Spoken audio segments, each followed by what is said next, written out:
कभी सोचा है, जब परंपरा और आधुनिकता आमने सामने खड़ी हो जाएं तो क्या होता है? जब एक बहू फैशन और शोहरत के पीछे भागे और दूसरी बहू मिट्टी के चूल्हे में अपने रिश्तों का स्वाद पकाए, क्या प्यार, अपनापन और सादगी की कोई कीमत होती है? आइए देखिए एक अनोखी कहानी जहां एक हाई क्लास कैफे भी हार गया एक मिट्टी की रसोई से। इमोशंस, संघर्ष और रिश्तों की महक से भरी ये कहानी आपका दिल छू लेगी। ये सिर्फ एक कहानी नहीं, हर घर की हकीकत है। तो जरूर देखिए नई बहू की फैशन कैफे vs पुरानी बहू की मिट्टी की रसोई। एक ऐसी कहानी जो आपको सोचने पर मजबूर कर देगी और शायद रिश्तों को नए सिरे से जीने की प्रेरणा भी दे जाएगी। कहानी है हरियाणा के एक छोटे से शहर की, जहां एक बड़ा हवेलीनुमा घर था। उस घर की बहुएं एकदम अलग थी, एक नई पीढ़ी की, हाई फैशनेबल और बिजनेस माइंडेड रीमा, और दूसरी पुरानी सोच वाली लेकिन दिल से सीधी सादी सरला। रीमा की शादी अभी 2 साल पहले ही हुई थी और शादी के बाद उसके पति आदित्य ने उसके लिए एक आलीशान फैशन कैफे खोला था जिसमें इंस्टाग्राम फ्रेंडली लाइटिंग, विदेशी खाने और वेस्टर्न डेको की भरमार थी।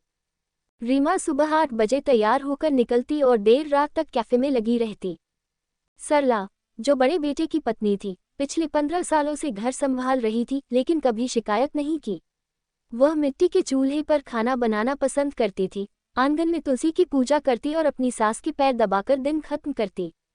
टकराव की शुरुआत, एक दिन रीमा देर रात घर लौटी। उसकी सास शांता देवी दरवाजे पर बैठी थी। बहू, अब तो रोज देर ही हो जाती है तुझे, घर का ध्यान भी जरूरी है। रीमा खींचकर बोली, माँ जी, मैं बिजनेस संभालती हूँ, मुझे होटल चलाना है, बर्तन धोना नहीं। पर घर में भी तो रिश्ते संभालने होते हैं, शांता देवी ने नर्म स्वर में कहा। रीमा ने कोई जवाब नहीं दिया और ऊपर चली गई। सरला ने ये सब सुना और धीरे से बोली, माँ जी, मैं हूं ना, आप चिंता मत करो। शांता देवी ने सरला के सिर पर हाथ फेरा, लेकिन आंखें रीमा के व्यवहार से नम थीं। फैशन कैफे का चकाचौंध, रीमा का कैफे शहर में बहुत प्रसिद्ध हो रहा था। वहाँ वाईफाई, विदेशी पिज्जा, पास्ता और नामी शेफ्स थे। लोग सेल्फी लेने आते, रील्स बनाते। पर धीरे धीरे शिकायतें आने लगीं। इतना पैसा लेकर भी स्वाद नहीं आता, केवल दिखावा है, ये खाना दिल को नहीं छूता। रीमा को ये सब सुनकर गुस्सा आने लगा, लोगों को स्टाइल समझ नहीं आती। उधर सरला हर रोज घर में स्वादिष्ट देसी खाना बनाती, मक्के की रोटी, सरसों का साग, मिट्टी की कुल्हड़ में चाय। एक दिन सरला अपने पुराने खाट पर बैठी हुई थी जब पड़ोस की एक महिला आई, भाभी, आपके हाथ की बनी मूंग की दाल का स्वाद आज भी नहीं भूला। सरला मुस्कुराई, बहन जी, कभी फिर आइए, मिट्टी का चूल्हा आज भी जलता है। एक विचार जो बदल देगा सब कुछ। शहर में जल्द ही एक बड़ा मेला लगने वाला था, स्वदेशी उत्सव। इस मेले में देसी संस्कृति को बढ़ावा देने के लिए छोटे स्टॉल्स लगने थे। सरला के देवर ने उससे कहा, भाभी, क्यों ना आप भी अपने हाथों का खाना वहां बेचो। सरला चौंकी, मैं मेला, खाना बेचने? हाँ भाभी, आपके हाथों का स्वाद सब जानते हैं। सरला ने झिझकते हुए हाँ कर दी। उसने पुराने स्टाइल का एक छोटा सा स्टॉल तैयार किया, मिट्टी के चूल्हे, पत्तों की प्लेटें, लकड़ी की बेंच। स्टॉल का नाम रखा, मिट्टी की रसोई। मेले का पहला दिन, मेला शुरू हुआ। सरला के स्टॉल पर किसी का ध्यान नहीं गया, जबकि रीमा का फैशन कैफे स्टॉल एकदम भीड़ से भरा था। Camera, music, flash, glamour. Sarla अपने छोटे से स्टॉल पर चूल्हे पर आलू पराठे सेक रही थी और कुल्हड़ में मसाला चाय। धीरे धीरे 2 बुजुर्ग वहां आए। बिटिया, तेरा पराठा बहुत खुशबू दे रहा है, बैठिए ना बाबूजी, खुद बना रही हूँ। उन्होंने खाया और फिर बोला, ऐसा स्वाद, बचपन की याद दिला दी। वहीं बैठी एक महिला ने भी पूछा, ये क्या महक है, क्या बना रही हैं? कुछ ही घंटों में मिट्टी की रसोई पर भीड़ बढ़ने लगी। कैफे की गिरती साख। उधर रीमा का स्टॉल अब खाली हो रहा था। लोग एक बार आते, फोटो लेते, खाना छोड़कर चले जाते।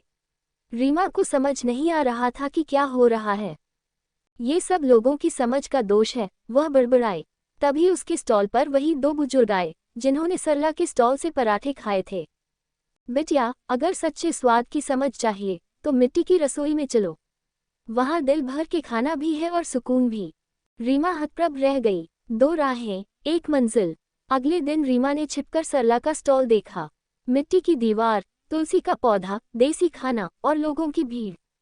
सरला वहां अपनी सास के पैर दबा रही थी।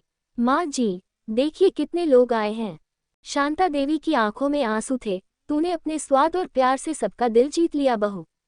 रीमा कुछ देर तक चुपचाप देखती रही, फिर लौट गई। घर लौटकर उसने पहली बार अपने पति आदित्य को कहा, मुझे सरला भाभी से कुछ सीखना है। बदलाव की शुरुआत।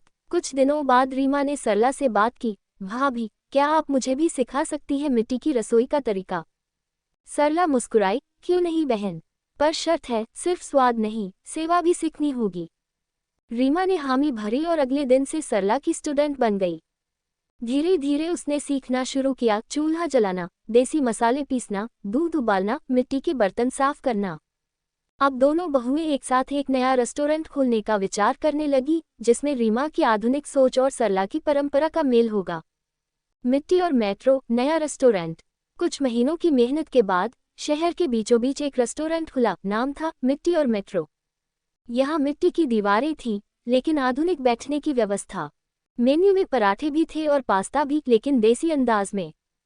रीमा ने अपनी मॉडर्न सोच को सरला की परंपराओं से जोड़ दिया था।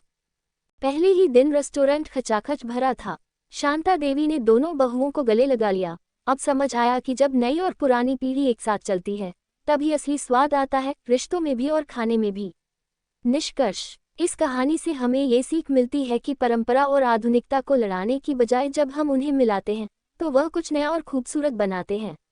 रीमा और सरला की तरह अगर हम एक दूसरे से सीखने को तैयार हों, तो हर घर, हर रसोई और हर दिल में मिठास भर सकती है।